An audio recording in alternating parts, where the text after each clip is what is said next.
There are some images in life so ordinary, so quiet, that most people never notice them, yet they carry entire worlds inside them, silent reminders of sacrifice, of tenderness, of lives lived for someone else.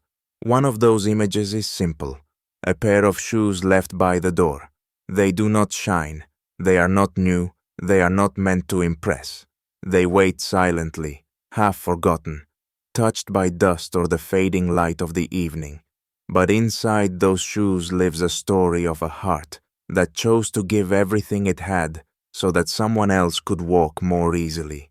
Tonight, I want to tell you such a story that moves slowly, like the rhythm of breath at night, a story meant to be listened to with patience, because it belongs not to the grand gestures that make headlines, but to the small ones that transform lives. The house stood at the edge of a narrow street, where cracked pavement met patches of grass, and the world seemed to move a little slower than in the busy parts of the city. It was not a large house. The paint had begun to peel from the wooden frames around the windows, and the roof showed its years. But inside there was warmth, a kind of warmth that comes not from fireplaces or heaters, but from the people who fill a space with their quiet devotion. The shoes by the door belonged to a man named Daniel.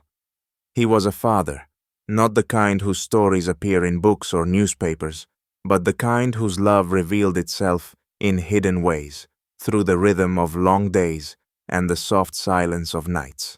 Daniel worked at the factory on the far side of town. Every morning, before the sun had fully climbed above the horizon, he slipped on those worn shoes and stepped out into the cool air. The factory whistle was harsh, the machines louder still, and the hours unrelenting. His hands were rough, his back tired, but when he came home in the evening, he always placed his shoes neatly by the door before stepping inside. That small act, removing them quietly so as not to track dirt, placing them where they would rest until morning, became a ritual, a rhythm that seemed invisible at first. But it was in those shoes that the story began to unfold. Inside the house was his daughter, Lily. She was 12 when this story begins, her eyes wide with the kind of curiosity that only children carry, and her dreams larger than the small home that tried to hold them. She loved to draw. Old notebooks, scraps of paper, even the backs of envelopes. Anything that could hold a pencil mark became her canvas. She would sit by the window in the fading light, sketching scenes she imagined. Great cities, tall buildings, people laughing in clothes she had never seen, except in magazines passed down by neighbors. Her laughter filled the house like sunlight breaking through clouds, and Daniel, though tired from his long shifts, always stopped to watch her drawings before he even sat down for dinner. But there was something about Lily's gaze that unsettled him. It wasn't sadness exactly, but a longing, a hunger for something more than what their lives could offer. He saw it most clearly when she looked at the shoes in shop windows during their walks on Sundays. She would never say a word, but her eyes lingered on the bright sneakers that seemed to promise speed, joy, freedom. Daniel's own shoes, resting by the door, were heavy, plain, faded. He knew they carried him to work and back, but he wished he could give her something lighter, something that made her feel as though the world was hers to run through. The days turned into weeks, the weeks into months. The seasons shifted quietly around them. Summer came with heat that made the factory unbearable. Then autumn, with winds that rattled the old windows. All the while, Daniel's shoes grew thinner, the soles wearing down until he could feel the stones of the road beneath his steps. But he kept them, because to replace them meant money spent that could go elsewhere. Each evening, he placed them back by the door, and Lily would glance at them without saying anything. She understood more than he thought she did. One night, after a particularly long day, Daniel sat at the kitchen table with a cup of tea, staring at the faint steam rising from it. His hands trembled slightly as he rubbed at his palms, raw from the machines. Lily came over and placed one of her drawings in front of him. It was a picture of a girl running through a field, her hair flying behind her, her shoes bright against the grass. Daniel looked at it for a long time, his throat tightening. He smiled, but inside something ached. She had drawn herself, he knew, but not as she was. She had drawn herself as she dreamed of being, light, free, unstoppable. That night when Lily had gone to bed, Daniel opened his wallet. There wasn't much inside. Crumpled bills, coins that clinked softly when he shifted them. He counted once, then again, as if the numbers might change. They didn't. He leaned back in his chair, staring at the ceiling where faint cracks traced lines like branches of a tree. He knew what Lily wanted, and he knew what he didn't have. But love has a way of stretching farther than reason, of finding paths where none seem to exist. Daniel decided that night that he would save for her shoes, no matter how long it took, no matter what it cost him. His own comfort, his own needs, even his own dignity, none of it mattered as much as seeing her run in freedom. From that night forward, every decision he made carried that quiet promise. He stopped buying small things for himself. No new jacket when the cold came, no warm lunch at the factory cafeteria, no extra bus rides when he could walk instead. Each coin he saved went into a small tin box he kept hidden under the floorboard in his room. Every evening after Lily had fallen asleep, he would slip the day's savings inside. The sound of the coins dropping into the box became, for him, the sound of hope. The shoes by the door grew more fragile. Their soles nearly split, the stitching frayed, the leather cracked from years of use. Daniel's steps grew slower, heavier, but he kept walking. Some nights he came home limping, his feet blistered, his socks damp from the rain that seeped through the holes. But he still placed those shoes neatly by the door, as though the ritual itself gave him strength. To Lily, they looked tired. To Daniel, they looked like guardians, silent companions who bore the weight of his journey, so she would not have to. Winter arrived, harsh and unforgiving. The streets froze, the wind cut through thin clothes, and the factory floor felt colder than ever. Daniel's shoes were no match for the weather. His toes grew numb, his heels sore. But he walked on, holding the image of Lily's smile in his mind. When he returned home each night, Lily would ask about his day. He would tell her stories, small simple ones about the men at the factory, the sounds of the machines, even the stray dog that lingered near the gates. He never told her about the pain in his feet, or the nights he fell asleep still wearing socks damp from snow. Some truths, he believed, were his alone to carry. And yet, Lily noticed. She noticed the way he winced when he sat down, the way he rubbed his feet when he thought she wasn't watching, the way his shoes seemed to grow thinner with each passing week. One evening she sat by the door and touched them gently, her small hands tracing the worn edges. She felt the roughness of the leather, the holes near the soles. When Daniel saw her, he smiled faintly and said, "They're still good, Lily. They've carried me this far." She nodded, but her heart felt heavy. She wished she could give him new ones. She wished she could trade her dreams for his comfort. But children, no matter how much they understand, are still children. They dream even when they ache. The days of saving turned into months. The tin box beneath the floorboard grew heavier, the coins stacking upon each other, the folded bills gathering slowly. Daniel checked it only when he was sure Lily was asleep, never wanting her to see, never wanting her to worry about what he gave up for her. It wasn't much, not compared to the price of the shoes she had admired in the shop window, but he held on to hope, the way a sailor holds to a distant light across the dark sea. One day, he believed, he would have enough. But hope does not erase exhaustion. One late evening, Daniel stumbled as he walked home. The shoes had given way entirely that day, the sole tearing at the front. Each step had been a battle, but he had forced himself onward. When he finally reached the house, he placed them by the door as always, though this time they leaned awkwardly, as if they too could no longer stand upright. He sat heavily at the table, his head in his hands, the weight of fatigue pressing down. Lily approached him quietly, placing a drawing on the table. This time, it was of him, She had drawn her father standing tall, his shoes glowing faintly as though they carried some magic. Daniel looked at it and felt tears sting his eyes. He reached out and pulled her close, holding her against him. He did not speak, but she felt the tremor in his chest, the beating of his heart against her ear. The shoes by the door remained, silent witnesses to a love that grew in sacrifice. And though Lily did not yet understand the depth of what her father was doing, she knew that each worn step he took was for her. The nights of winter pressed long and heavy on the little house, the wind whispering against the glass as though the world outside wanted to creep in and test the strength of its walls. Inside, Daniel kept his silence, never letting his daughter see how each morning grew harder for him.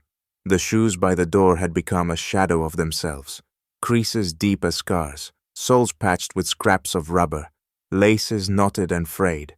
But still, every dawn, he bent down, slid his tired feet into them, and went out into the dark to earn the small wages that kept their lives afloat. Lily began to measure her father's absence not only in hours, but in the weight he carried on his shoulders when he returned. She noticed how his body seemed smaller, bent not by age but by the quiet burden of days that gave everything and asked for more. Sometimes she sat near the shoes after he had gone, tracing circles in the dust with her fingers, imagining that the shoes themselves could tell her the stories her father did not. She imagined they whispered of the road, of the factory floor, of cold mornings and aching steps, of sacrifices hidden in silence. One evening, after school, Lily walked home past the same store window she always paused at. The shoes were still there, bright against the glass, their colors sharp against the gray of the street. Other children ran past, laughing, their own shoes squeaking against the wet pavement. She pressed her hand against the window without realizing it, her reflection mingling with the shoes behind the glass. She wanted them, not for the style, not for the colors, but because in her heart she felt that running in them would mean her father's sacrifices had not been in vain. But she said nothing.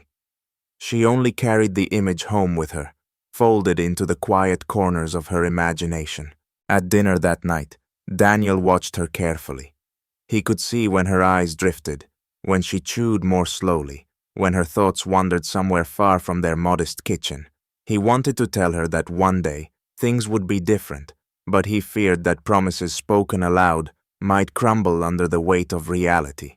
So instead, he told her a small story about his own childhood, about how he and his brothers once played barefoot in the fields until the grass stained their feet green. Lily laughed softly at the thought, the sound like a fragile bell in the dim room, and for a moment the heaviness lifted.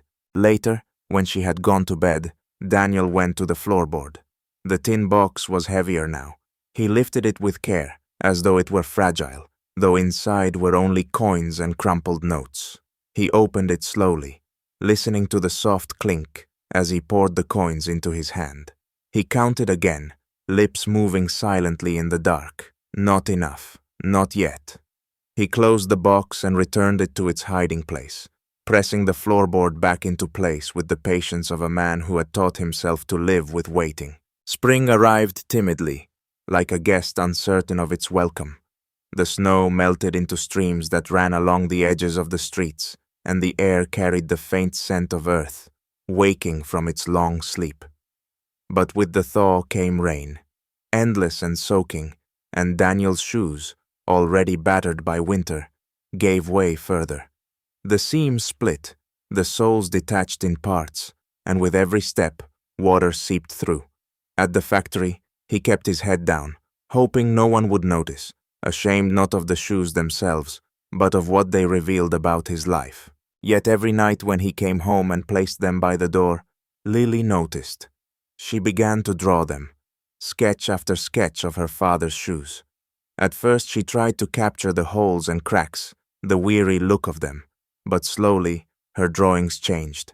She began to draw them as she wished them to be, whole, strong, new. She gave them wings in her sketches, flames, stars. To her, they became symbols, carriers of love, not just objects of wear and tear. She would leave the drawings on the table for her father to find, a quiet way of telling him that she saw, that she understood, even if she could not say it aloud. One night Daniel picked up one of her drawings. It showed his shoes with shining soles, as though light itself lived in them. He stared at it for a long time, his chest tightening. He thought of how children had a way of seeing beyond the ordinary, of lifting the weight of the world by transforming it in their minds. He whispered softly, almost to himself, "One day, Lily." His words carried no grand promise, just a quiet vow that only his heart would hold accountable. The saving continued. He skipped meals at work, drank only water when his body begged for warmth, walked miles when the bus rattled past. Each decision etched deeper lines into his face, but each coin he slipped into the tin brought him closer to the shoes in the window. Some nights he would open the box and simply listen to the weight of it in his hands, as though the sound itself gave him strength to keep going. One evening, as the sun dipped low and the world outside turned the color of fading embers, Daniel returned home later than usual. His walk had been slower that day, the limp in his step more pronounced. When he placed his shoes by the door, Lily noticed that the sole of one had torn nearly in half. She looked up at him, her eyes wide, but he forced a smile. "They'll last a little longer," he said, though his voice carried a weariness she could not ignore. That night, Lily could not sleep.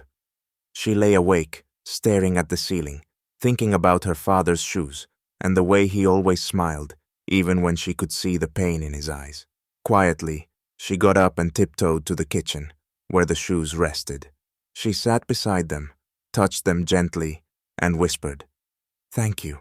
She didn't know if she was speaking to the shoes or to her father sleeping in the next room, but the words felt necessary, like a prayer. The days blurred into one another, each one a repetition of sacrifice and silence. But slowly, without fanfare, the tin box grew closer to what was needed. Daniel's hope grew fragile but steady, like a flame protected by cupped hands. He knew the moment was approaching, though he feared it as much as he longed for it. Because what if the shoes she dreamed of could not erase the weight he carried? What if his sacrifice was not enough? These thoughts haunted him, but he kept walking, kept saving, kept believing. And still, the shoes by the door waited. The first warm days of spring carried with them a softness that seemed almost foreign after the long, unrelenting winter. Birds returned to the rooftops, filling the mornings with songs that broke the silence Daniel had grown used to. The air smelled faintly of blossoms, the streets no longer cloaked in gray. And yet, inside Daniel's heart, the weight of his worn shoes remained, pressing against him with each step he took. The cracks in the soles widened, the leather softened into almost fabric-like folds, and still he laced them each morning, still he walked into the world with quiet determination. Lily, too, noticed the shift in the season. She walked home from school one afternoon with her shoes damp from puddles, her hair wind-blown, her hands clutching her sketchbook tightly against her chest. She stopped, as always, before the shop window. The shoes she longed for still gleamed beneath the light, bright, colorful, full of promise. She leaned her forehead against the glass for a moment, letting her breath cloud the surface, until her reflection faded into the image of the shoes themselves. Then she pulled away quickly, as if ashamed of her own longing, and hurried home. At dinner that evening, Daniel asked about her day. She told him about a story her teacher had read to the class, about a bird that traveled far across the world to find a home. Her voice rose and fell softly, and he listened, nodding, as though every word she spoke was a gift he did not deserve. When she was finished, she laughed at her own excitement, and he found himself laughing too. It was not the kind of laughter that erases pain, but the kind that reminds a person why they endure it. Later that night, Daniel pulled the tin box from its hiding place once more. He opened it carefully, tipping the coins into his hand, counting each one as though they were fragments of time itself. He had nearly reached his goal. Just a little more, he thought. Just a few more weeks. He replaced the box gently, but even as he did, a question lingered in his mind. Would the shoes mean as much to her as they did to him? He shook the thought away, reminding himself that love is not measured in certainty, but in effort, in the willingness to give until there is nothing left to give. Days stretched forward, each one a repetition of labor and silence. Daniel rose before dawn, worked until his body ached, walked home with the limp that grew sharper each evening. Lily drew more often now, filling page after page with images of movement, running, leaping, flying. She drew herself sometimes, but more often she drew her father, his shoes glowing beneath him as though they bore all the strength of the world. She left those drawings where he could find them, on the table, by his chair, even tucked near his pillow. He never spoke of them, but each time he found one, he placed it carefully inside a drawer, keeping them as though they were treasures